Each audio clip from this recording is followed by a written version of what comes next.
Boa tarde. Então, dando continuidade aqui à aula número 6, distribuição gaussiana ou distribuição normal. Conforme mencionado anteriormente, uma variável aleatória que possui como elemento típico a média e o distanciamento dos valores deste ponto típico de forma simétrica para ambos os lados direcionadas pelo desvio padrão, possui o que nós chamamos de um modelo probabilístico normal, que é representado pela função matemática aqui demonstrada, apresentada nesse slide. Então, um pesquisador, como exemplo, utilizando uma variável aleatória aqui, que seria peso de bebês ao nascer de uma certa população. Neste caso, o pesquisador teve acesso a todos os dados daquela localidade e, ao plotar os dados nos histogramas de frequência, ele verificou que existia um elemento típico central, aqui representado pela média, e um distanciamento de forma simétrica desse valor típico, representado pelo desvio padrão de 1000 gramas. Uma vez que nós já conseguimos definir que essa amostra possui um modelo probabilístico normal, representado pela curva em formato de sino, nós podemos calcular qualquer tipo de evento nessa amostra. Aqui, então, exemplificando qual seria a probabilidade da ocorrência de nascimentos de bebês com pesos menores de 1.500 gramas. Para facilitar, então, uma vez que você já tem a definição de que é um modelo probabilístico normal e uma fórmula também definindo essa curva, para então calcularmos a probabilidade da ocorrência desse evento, ou seja, menos de 1.500 gramas, bastaria então calcularmos a área abaixo dessa curva, onde nós estamos aqui observando, menor do que 1.500 gramas. Entretanto, as probabilidades na curva normal são calculadas com auxílio de uma tabela. E isso de forma manual, que nos pacotes hoje de software destinados a cálculos de estatística, esses dados já são disponibilizados uma vez que você coloque os dados. Mas, de uma forma bem manual, nós precisamos do auxílio de uma tabela.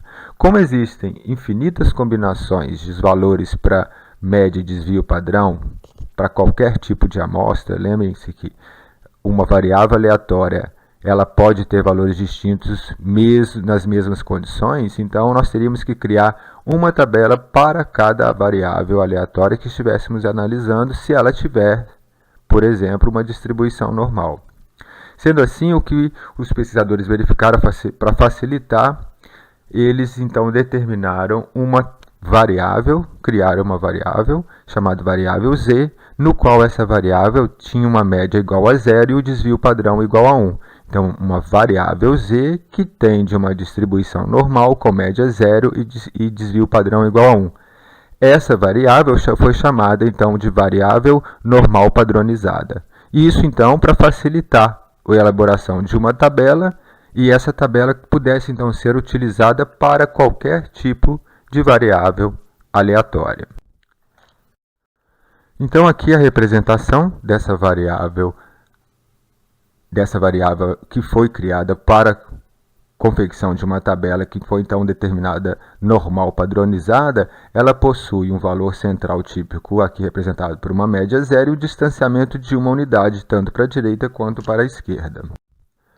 E essa representação, como já apresentada, é uma variável aleatória z, para que a gente não confunda com as variáveis aleatórias que nós vamos calcular, que nós aqui vamos definir como x, tende a uma distribuição normal aqui representada pelo n, com média 0 e desvio padrão igual a 1. Uma vez que nós já sabemos que isso é uma distribuição normal, com média em 0 e desvio padrão igual a 1, também podemos calcular qualquer tipo de evento nessa amostra, ou seja, aqui representando qual a probabilidade da ocorrência dentro de uma variável aleatória normal padronizada da ocorrência de um evento que aqui ele colocou como z menor. Da mesma forma que nós apresentamos aquele outro caso dos 1.500 gramas, a área achurada aqui é a probabilidade da ocorrência desse evento zzinho. Uma vez que essa normal padronizada foi estabelecida, então eles criaram para cada ponto no eixo x aqui as probabilidades da ocorrência desses eventos sempre para a esquerda. É importante notar que essa tabela ela não em momento algum vai te dar valor olhando para a direita, ou seja, probabilidade da ocorrência de um evento maior que Zzinho, é sempre menor do que esse dado. Então, num caso específico aqui, nós temos o lado esquerdo todo tabelado, partindo de 3, ou seja, lembra daquela relação de mais ou menos 3 desvios padrão, eu garanto praticamente 100% da minha população. Então, aqui eles começam exatamente com 3 desvios padrão, e aí a probabilidade da ocorrência de um evento menor do que 3 é da ordem de menos de 1%. O mesmo foi tabelado utilizando-se o lado direito, também voltando a só relembrá-los. A tabela Z normal padronizada, ela nunca vai olhar para a direita, ela é sempre menor do que o Zzinho. E aqui então todos os dados foram tabelados e colocados nessa tabela para facilitar posteriormente o cálculo para o ajuste para qualquer outro tipo de variável aleatória que tenha distribuição normal. Como exemplo aqui, então, podemos observar qual é a probabilidade da ocorrência na tabela normal padronizada, ou seja, Z menor do que menos 0,83. Uma vez que você tem esse valor, basta olhar na tabela o Zzinho, menos 0,83, e na outra coluna ele vai apresentar a probabilidade da ocorrência desse evento, ou seja, 20%. Então, a probabilidade da ocorrência de um evento menos 0,83 na tabela normal padronizada é 0,2032, ou seja, 20%. Olhando para o lado direito, como eu já mencionei anteriormente, a tabela Z ou tabela normal padronizada, ela sempre olha para a esquerda, nunca para a direita. Então, qual a ocorrência de um evento no qual o Zzinho é 1,5? Então, Zzinho igual a 1,5, lado positivo, 31,93. Então, ou seja, essa área toda achurada representa 93,3% de probabilidade da ocorrência deste evento. Então, uma variável, seja então essa variável aleatória normal padronizada, é facilmente, a gente pode calcular qualquer tipo de probabilidade. Basta olhar direto na tabela. Isso vale apenas para aqueles que nós estamos olhando para a esquerda. E o que nós fazemos para que, uma vez se tivermos uma pergunta de maior, ou seja, à direita, nesse caso exemplificado aqui nesse lado direito, quando eu quero verificar a probabilidade da ocorrência de um evento à direita, ou seja, maior que 1,84, essa área achurada não vai existir naquela tabela.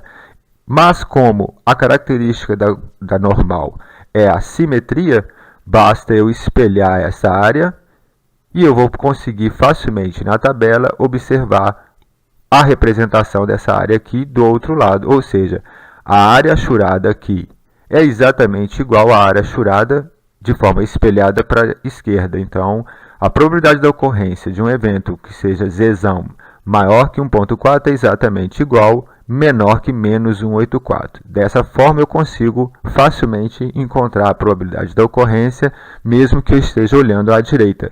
Lembrem-se, nesse caso, nós devemos fazer um espelhamento, por causa da simetria, que é uma característica da distribuição gaussiana. Aqui é a mesma coisa. Quando eu quiser, então, avaliar a ocorrência de um evento entre dois pontos, nós vamos ter que, então, utilizar essa forma de cálculo. Eu quero avaliar qual é a probabilidade da ocorrência de Zzão entre menos 1,97 a 0,86. Ou seja, essa área toda achurada aqui à esquerda, que nada mais é o que? Eu olhar apenas o valor 0,86, que eu vou ter toda essa área, e subtrair esse pequeno elemento aqui, que é o menor que menos 1,97, nós teremos, então, toda essa área achurada. Então, a probabilidade da ocorrência de Zzão entre menos 1,97 e 0,86 é a probabilidade da ocorrência de menos 0,86, subtraindo aquela pequena porção do Z menor que menos 1,97. Então, tabelado esse dado nós temos, tabelado esse dado nós temos. Então, 0,8051 menos 0,0244. Então, a probabilidade da ocorrência entre esses dois eventos é de 78%. Então, agora, como eu mencionei anteriormente, no início dessa nossa aula, a tabela Z foi, então, criada para que a gente possa, de uma forma mais fácil, calcular um ajuste, né, utilizando essa tabela para qualquer variável aleatória que tenha uma distribuição normal. Então aqui a distribuição de Z, que é a normal padronizada representada, né, Z tende a uma normal com média 0 e desvio padrão igual a 1, eu poderia pegar qualquer distribuição de uma variável aleatória aqui representada por x. Um exemplo aqui é uma variável que tem uma normal com média 10 e desvio padrão igual a 2. Eu posso ajustar esses dados e encontrar os valores representativos na tabela Z e depois retornar para a distribuição x. Vou mostrar como isso é feito. Então, para que a gente possa transformar uma variável aleatória x, que tem uma distribuição normal com média μ e desvio padrão θ, em uma variável aleatória normal padronizada z, com média 0 igual a 1 e 0 e desvio padrão igual a 1, nós vamos utilizar a fórmula abaixo, onde z vai ser igual ao valor do elemento do evento menos a média dividido pelo desvio padrão. Então, aqui a representação de uma variável aleatória que tem de uma distribuição normal com média μ e desvio padrão θ, e eu quero avaliar a ocorrência, quero verificar a probabilidade da ocorrência de eventos entre esses dois pontos, x1 e x2. Para que a gente possa, então, calculá-los utilizando a normal, eu vou transferir esses dados para as fórmulas e procurar os zzinhos representativos desses x na tabela normal padronizada. Ou seja, eu vou pegar o x1, que vai me proporcionar o z1, uma vez que eu tenho esses dois valores, e eu também tenho a média e o desvio padrão da minha amostra, da minha variável aleatória x, fica facilmente eu calcular os dois valores e depois disso eu vou à tabela e verifico a ocorrência da probabilidade entre esses dois elementos. Então aqui o zzinho 1 vai ser igual a x1 menos μ dividido por θ, e o zzinho 2 vai ser x2 menos μ dividido por θ. Então, um exemplo aqui, calculando a probabilidade de uma variável aleatória que tem uma distribuição normal com média 10 e desvio padrão 2, como é que eu vou utilizar esses dados e olhar na tabela Z? Então, para essa variável aleatória x, qual é a probabilidade da ocorrência de um evento onde eu tenho dados menor do que 9? Eu nem sei qual que é a unidade especificamente, aqui eu não estou preocupado com isso. Eu estou querendo apresentá-los como nós vamos utilizar essa aproximação entre qualquer variável aleatória com a variável normal padronizada. Então aqui eu quero saber qual a probabilidade da ocorrência de um evento onde é menor do que 9. Uma vez que nós não temos uma tabela específica para essa amostra, para essa variável especificamente, nós vamos aproximar esses dados para a normal padronizada. Então, x, 9, menos μ, 10, dividido por 2, que é o desvio padrão.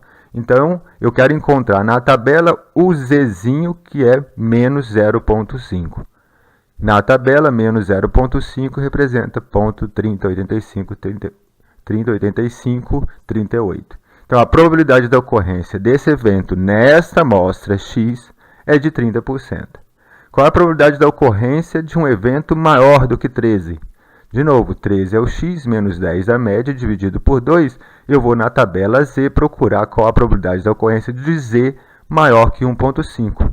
Lembrando que, como nós não olhamos para a direita, basta eu inverter o sinal, menor do que menos 1,5, por simetria, eu vou encontrar a mesma área e o mesmo valor de probabilidade. Então, na tabela, menos 1,5 representa 0,066807. Então, com isso, fica super fácil da gente, utilizando essa tabela normal padronizada, calcular a ocorrência de qualquer evento em qualquer variável aleatória, desde que essa variável aleatória tenha uma distribuição normal. Certo? Então, vamos a outro exemplo aqui. Tem uma variável aleatória x que tem distribuição normal com média μ, com média em 40 e desvio padrão de 6, e eu peço para encontrar um valor de x tal que o valor de x, da probabilidade da ocorrência do evento x, menor do que ele, é igual a 0,45.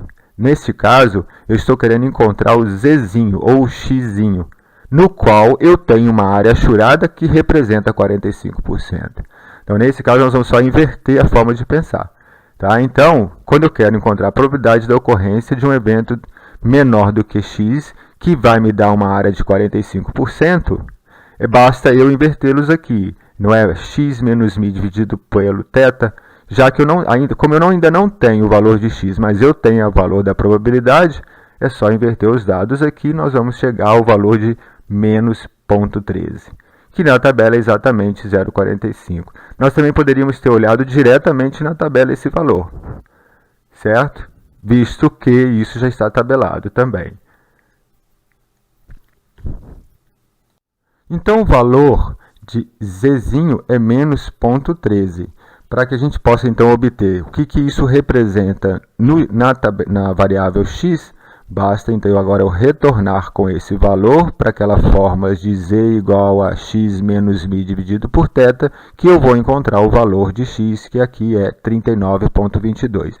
Ou seja, qual é a probabilidade da ocorrência de x menor que 39,22?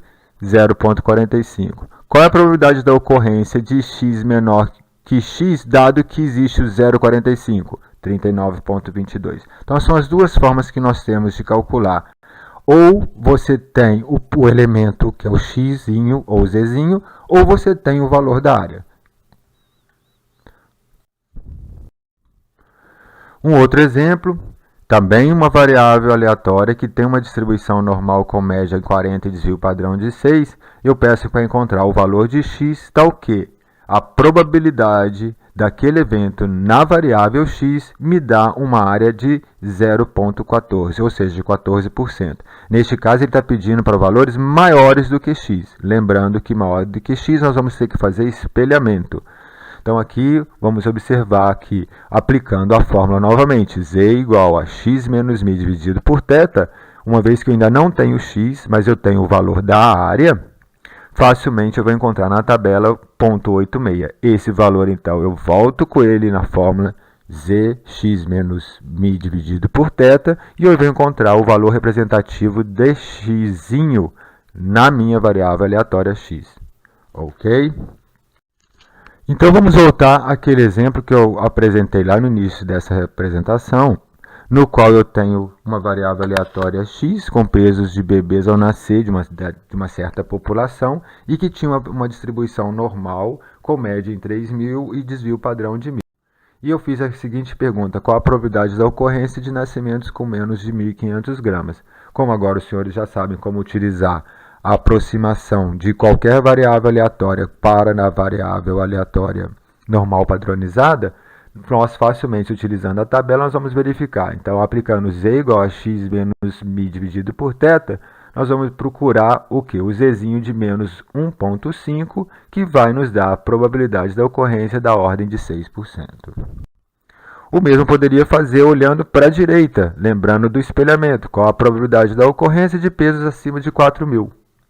Então, utilizando também aquela fórmula z igual a x menos mi dividido por θ, nós vamos encontrar o valor de zzinho da ordem de 1 para esse lado, como nós precisamos de fazer o espelhamento menor do que menos 1, que vai nos gerar, então, uma probabilidade da ordem de 16%. Tá? E aqui mostrando os valores quando eu tenho dois xzinhos com os quais eu quero determinar a probabilidade da ocorrência entre esses dois valores. Então, qual é a porcentagem de bebês que nascem com peso entre 2.500 e 3.000 gramas? Certo? Daqui a mesma forma que os senhores fizeram, olhando para a direita ou para a esquerda, nós vamos aqui pegar menor do que 3.500 e subtrair do menor do que 2.500. E aí nós vamos obter essa área de forma muito fácil. Então, aqui ele apresenta qual a probabilidade do x acontecer entre 2.500 gramas e 3.500 gramas. Nós vamos aplicar a fórmula tanto para 2.500 quanto para 3.500. Vamos encontrar o zzinho representativo desse valor de 2.500 e o zzinho representativo do valor de 3.500 também. E com isso nós vamos poder fazer facilmente o cálculo daquela área achurada. Pois bem, a gente finaliza aqui. Retorno em breve. Obrigado.